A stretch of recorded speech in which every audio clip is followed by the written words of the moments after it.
Hey Valorant fans, want to check the night market for sweet skin deals without booting up your PC? In just a minute, I'll show you how to do it on your phone. Let's dive in. Heads up, there's no official Riot app to check the night market directly on mobile yet, but we've got a safe workaround using a browser.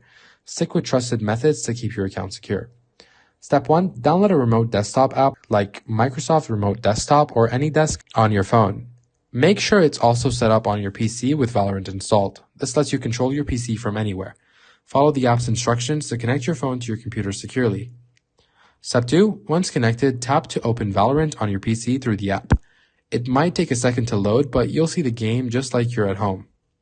Log in if needed.